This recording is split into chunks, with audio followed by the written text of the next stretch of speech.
Thank you. I want you to have it all. Such a wonderful thought for us. That's a Jason Mraz song. Do you have any Jason Mraz fans in the house? Yeah. I went to a concert, thank you, my sister-in-law is probably watching, Lisette, she introduced me to Jason Mraz a number of years ago, and I went to a concert, his concert, and it was an outdoor concert, and I tell you that that was probably closer to a religious experience than I've ever had in an actual formal church. And I think that's the beauty of music, right? It just gets right into that opening for us and makes us all equal in that experience. So if you haven't heard of Jason Mraz, get on that, y'all. So today, I want you to have it all. It's part of the message that we're carrying here this month of harvest, right? And there's so much out there for us. We have access to that at any given time. You know, we have to recondition ourselves. We have to re-understand the knowing that God has given this all to us, this universe, this abundant, plentiful universe for us to access and enjoy. That joy is our divine birthright, that abundance is our divine birthright, that healthy relationships are our divine birthright, that health is our divine birthright. I want you to have it all. That was the message of the sages. That was the message of Jesus. I want you to have it all. So we're continuing this journey here this morning.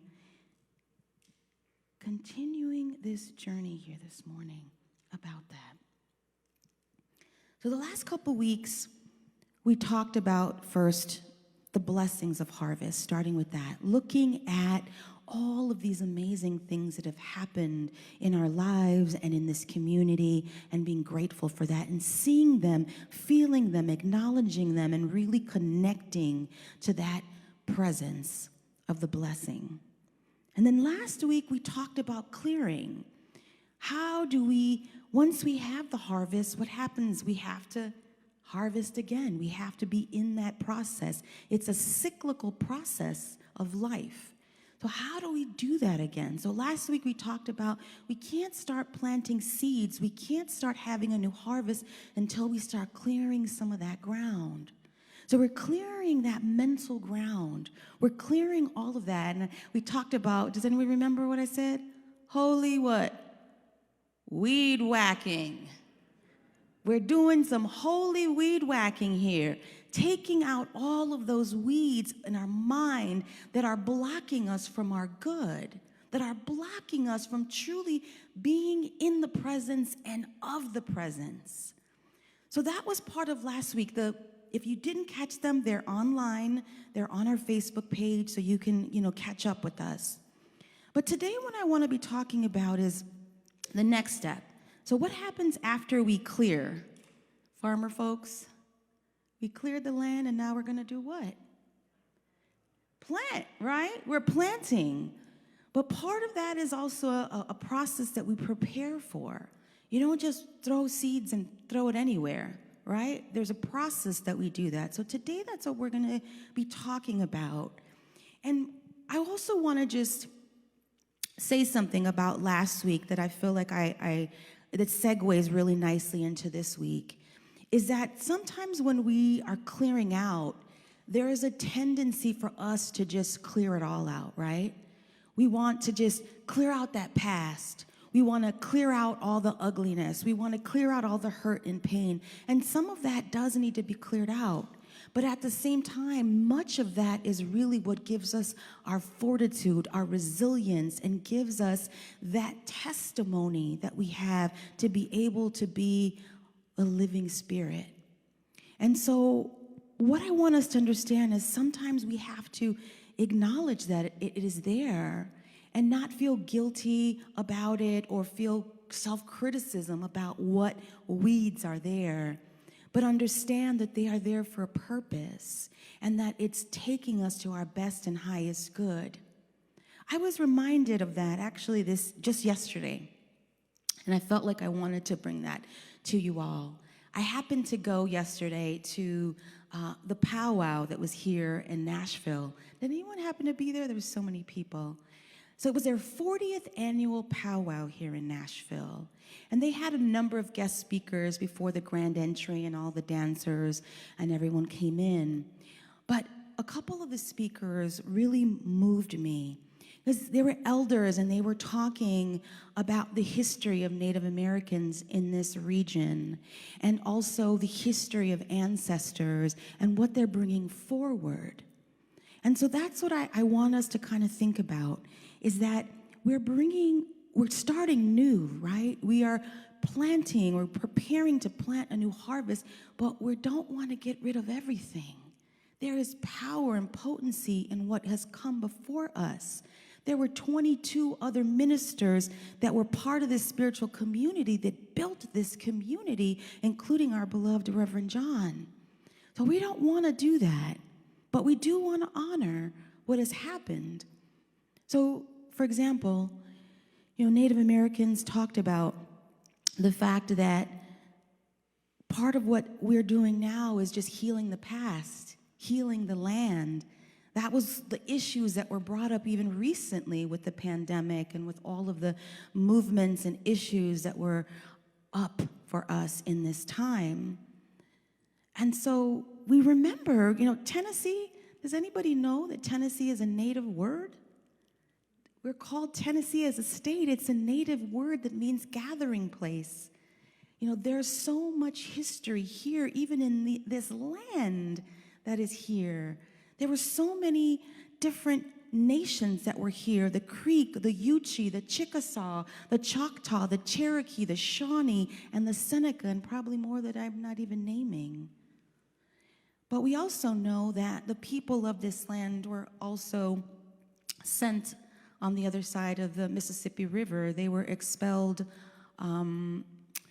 without wanting to go, frankly. They were taken from their lands. 13,000 people between March 1838 and March 1839. 16,000 folks were marched across this country, 4,000 of which are estimated that died. So why am I telling you all this? Not for us to, be sad, that you can be sad, not to feel guilty, not for us to. I'm telling you all this because there's an importance of understanding where we come from and honoring the past as a way to transform. One of the elders said something that struck me so powerfully. He said, "Only the living can heal the past." And so Native American communities believe that when we heal ourselves, we're healing 7 generations behind us and 7 generations in front of us. So the work that we do right here, right now, the work that we do today, the work that we do as a community and as individuals is creating this healing in us, but it's more than just us. We are one presence and one power. We are all divine mind connected. And so the work you do affects everyone. So I just wanted us to take that, to let that download a little bit so that we can understand that is what we're moving in and with as we go through this time. Soil, seeds. And the elders said that no matter what, the community has still prevailed, and they danced gloriously in all their regalia yesterday. And I love to see even the way their community has transitioned. You saw folks that were Black Indians, you saw Native Americans, you saw some that were even representing Mexico. There was a little young toddler that was about 3 years old, and with all his regalia in the colors of the Mexican flag and the eagle of the Mexican flag. So all of this is really a beautiful way for us to really take that. And they said, one of the things that really struck me was that he said, the seeds were sown, that seeds that are sown in love will never die. Ooh. So we think about that. How are we sowing our seeds today? How are we moving forward? Sowing our seeds in love. Because if we have that potency behind those seeds, nothing will stop us. Let me say that again. Nothing and no one will stop us. So I want to take that energy and look today at Matthew chapter 13. And I'm going to start with the parable of the sower. And so I'm going to read that, and then we're going to talk about it a little bit so we can understand what are we getting from here. So that's chapter 13, verse 1 through 10. 9, actually. That same day, Jesus went out of the house and sat beside the sea. Such great crowds gathered around him that he got into a boat and sat there while the crowd stood on the beach. And he told them many parables, saying, "Listen, a sower went out to sow. And he sowed some seeds, and they fell on the path, and the birds came and ate them up. And then others fell on rocky ground where they didn't have much soil, and they sprang up quickly since they had no depth of soil. But when the sun rose, they were scorched, and since they had no root, they withered away. Other seeds, well, they fell among thorns, and the thorns choked them. Other seeds fell on good soil and brought forth grain, some 100-fold, some 60, some 30. Let anyone with ears listen." What is that passage calling us to really resonate with, really kind of vibe with, get in the flow with? There are many paths that we can take. There are many ways that we can plant these seeds. There's many ways and places we can try to plant these seeds. What is the soil? The soil is our consciousness. We've been talking about that the last few weeks. Hence, clearing out the weeds, clearing out the path, opening ourselves up. And so as we prepare this land for our seeds, we're preparing it in a way where they will take hold. So the seeds that went on the path, what do we know as a path? It's hardened ground so we can walk on. But sometimes what it's telling us is sometimes we're trying to plant our seeds with doubt. We're planting our seeds where they won't receive because we're not listening. We're not hearing. Our heart is not in love. Our heart is hardened. And so the blessing and the bounty and the harvest will not be received. I'm going to give you an example. Many of us have probably had some unluck in love. Anybody been there? Nobody, right? But if we have those mental weeds in our heart, if we have all of that, the blessing that will come before you in the form of an amazing partner or amazing relationships will never bless you because your heart is hardened. So the work then, the blessing then, is to open that up, to be able to prepare for those seeds so that when we say, I want a new partner, I would love a life partner, or I would love a new work relationship, or I would love something in my life, if we're hardened about it, those seeds are going to fall and not grow. So we're looking at how do we not be in that soil of the hardened heart? Planting that seed, letting go of the baggage of the past and the baggage that is going to just be there on the path. The next one that he says is, then the soil is thrown on the rock. What is the rock? The rock oftentimes, metaphysically, is the intellectualizing of things. I love that Emily Cady would say, it's sometimes our process of mental indigestion. What is that? That means that we're overthinking it. How many of us, I got to take that one more class. I got to take that one more Bible reading. I got to do that one more training. And we're doing and we're doing and doing, but we're thinking about God. We're thinking about Spirit, and we're not feeling Spirit. Presence is meant to be felt, not thought about. And so if we do that only, we're not putting our seeds in soil. So it's about really having this way in also too, where we do this intellectualizing and it's not downloading into our heart and our soul and our core. it's easy to just sort of flip-flop about. So maybe we have like a manifestation, we do a spiritual treatment, and we're like, ooh, these principles, they so work. I'm so loving this. And then something happens, and it's not so hot. Been there? And then what does sometimes people do if we're not rooted? We say, those filmers were quacks. They didn't know what they were saying. We give it up. We let go of the principles. We let go of the ability for them to have power in our lives. And so this is telling us that we have to also understand that spirit is felt, and that we have to give up this idea that we have fast food consciousness. That's what I call it. Like, wouldn't it be cool if you could go to the McDonald's drive-thru and just get consciousness like you got a burger? I mean, that would be so awesome, right? You know, you're walking through and like, I would like some grace with a side of perfection. Yeah, I don't know. That would be awesome, but that's not how it is. This process takes patience. Those of you who have been here 40 years know.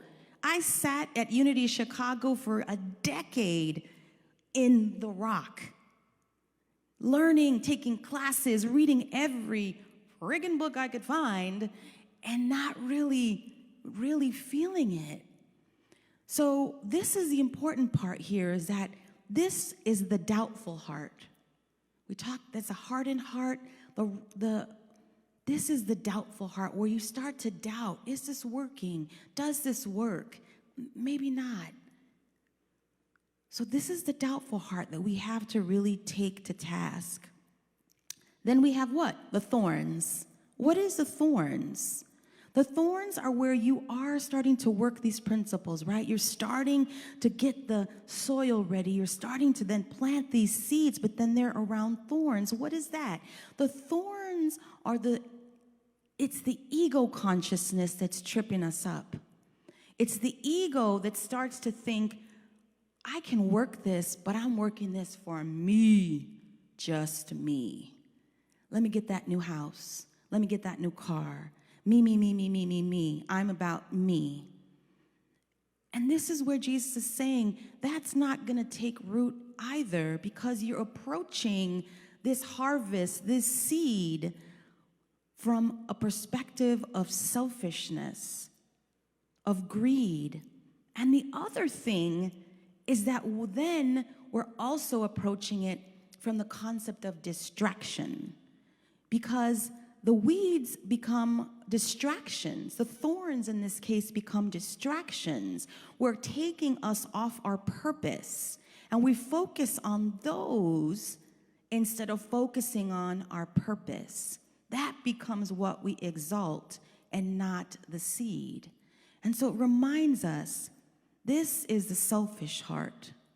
So the hardened heart, the doubtful heart, the selfish heart, we move then into to have the harvest into a loving heart. Seeds sown in love will never die.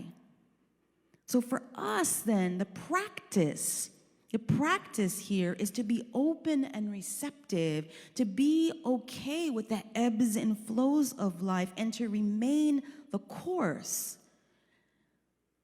I was told before I took the church here, before I agreed, or actually after I agreed, someone said, be prepared because you will lose 30% of your funding and you will potentially lose a good number of your congregants. That's just what statistics show. And I thought about that for a second, and whereas that might be numbers, that might be what research show, but is that what we want to take hold of here? Is that what we want to call into manifestation? Is that what is it? No. So we have to stay the course.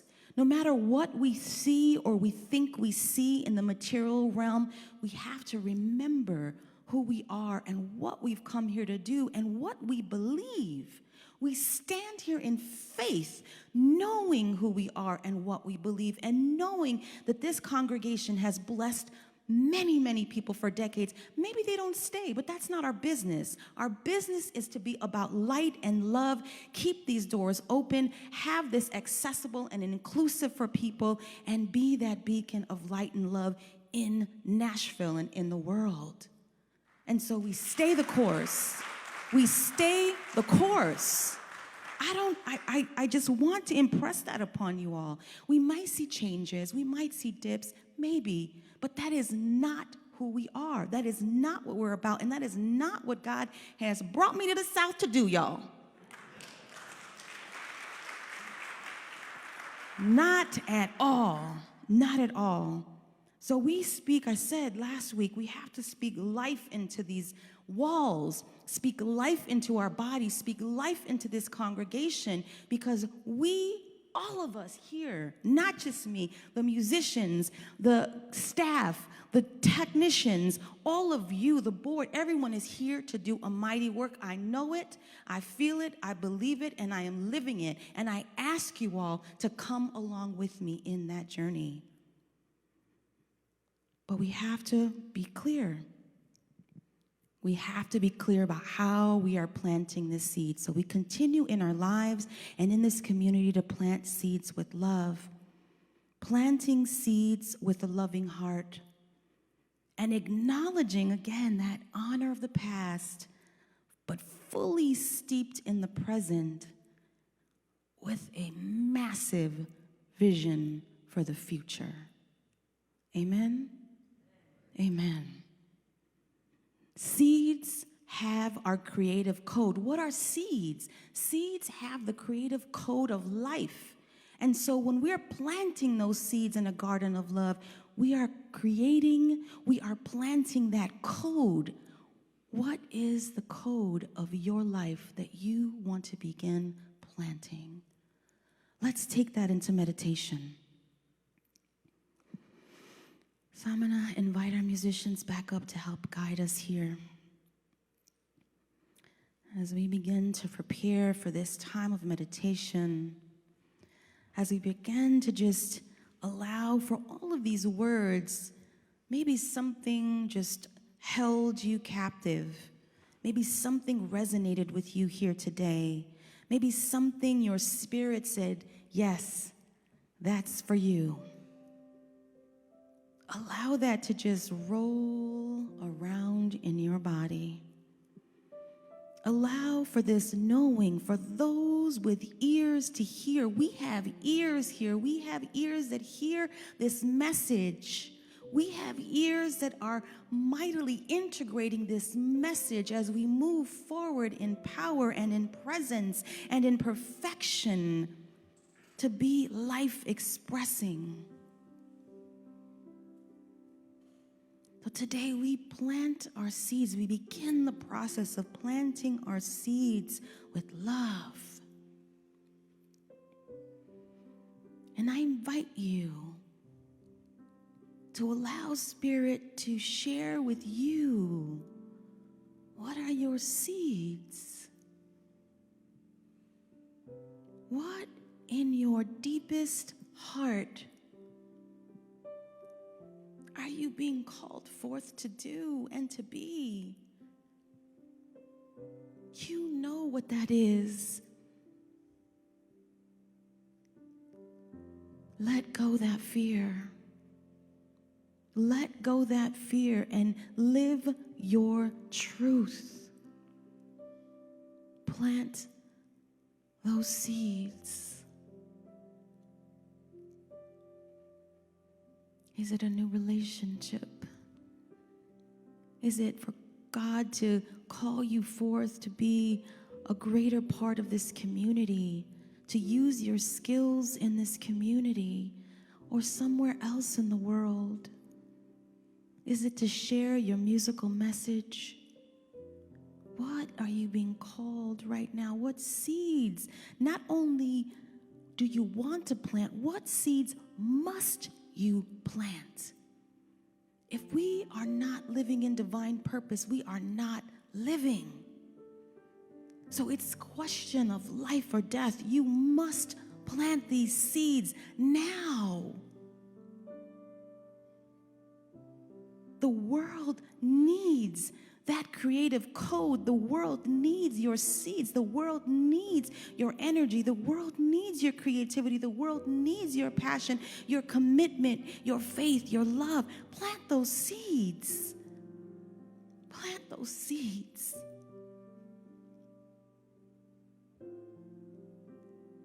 Plant those seeds. Let's take that few minutes in the silence.